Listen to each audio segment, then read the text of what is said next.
Hello மக்களே, கொஞ்சம் செட்டப்பில் ஒரு மாதிரியா இருக்கும். என்னென்னா அண்ணே ஒரு பாசக்கார அண்ணன் வந்து ஒரு அண்ணன் பார்சல் அனுப்பிச்சிருக்காங்க.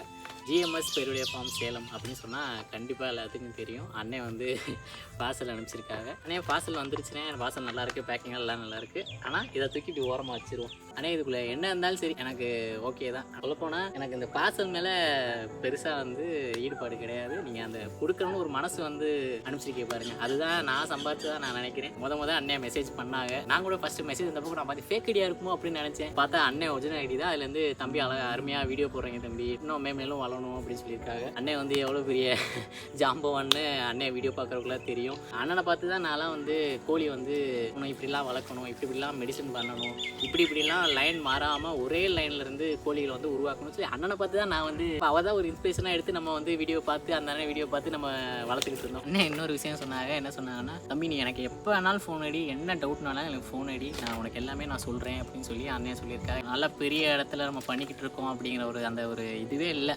நார்மலாக அண்ணன் நீ என்ன டைம் வேணாலும் என்ன டவுட்னாலும் எனக்கு ஃபோன் அடி தம்பி, நான் எல்லாமே உனக்கு நான் சொல்கிறேன் அப்படின்னு சொன்னாங்க. எனக்கு வந்து ஏன்னா நமக்கு வந்து கோழி அனுபவம்லாம் இதுதான். இப்போ ஒரு வருஷமாக தான் நம்ம கோழி வளர்க்குறோம், நம்மளே கற்றுக்குட்டி தான். அந்த மாதிரி பெரிய ஆள்கிட்ட வந்து நமக்கு வந்து அந்த மாதிரி வார்த்தைகள்லாம் வரும்போது இன்னும் கொஞ்சம் மோட்டிவேட்டாக இருக்குது. அடுத்து நம்ம இன்னும் தைரியமாக பண்ணலாம், அடுத்து இன்னும் எடுத்து பண்ணலாம் அப்படிங்கிற ஒரு தைரியம் கிடச்சிருக்கு. அண்ணே பார்சல் வந்துருச்சு, ரொம்ப நன்றி. பார்சல் நான் பிரித்து உங்களுக்கு காமிச்சிருக்கல என்ன இருக்குன்னு சொல்லி நான் பார்க்குறேன். அண்ணன் வந்து இந்த பார்சலுக்கு என்ன சொன்னாங்கன்னா, தம்பி என்னுடைய வந்து ரெகுலர் கஸ்டமர் எல்லாத்துக்குமே நான் வந்து இந்த மாதிரி அனுப்புவேன். அண்ணன்ட்டு இது வரைக்கும் பொருள் வாங்கன்னு நினச்சிக்கிட்டு தான் இருக்கேன், இன்னும் வாங்கலை. அண்ணன் வந்து ஃப்யூச்சரில் ஒரு ஆகஸ்ட் செப்டம்பரில் வந்து 9ஆம் மாதத்துக்கு மேலே ஒரு விஷயம் சொல்லியிருக்காங்க. பார்ப்போம், நான் வந்து அதை ஃப்யூச்சரில் வந்து நான் அப்டேட் பண்ணுறேன் என்னாச்சு ஏதாச்சும் சொல்லிட்டு. வாங்க இதை வந்து பிரித்து பார்த்தல அதுக்குள்ள என்ன இருக்குன்னு உள்ள என்ன இருக்குன்னு தெரியலையே. ஓ பெஸ்ட் விஷஸ்.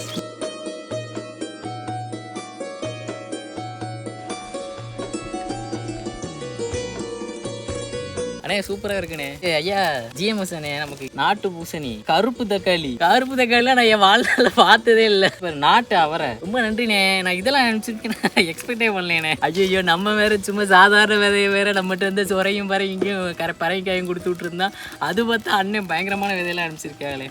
பேக்கிங் செம்மையாக இருக்குப்பா, பயங்கர ப்ரீமியமாக இருக்குண்ணே.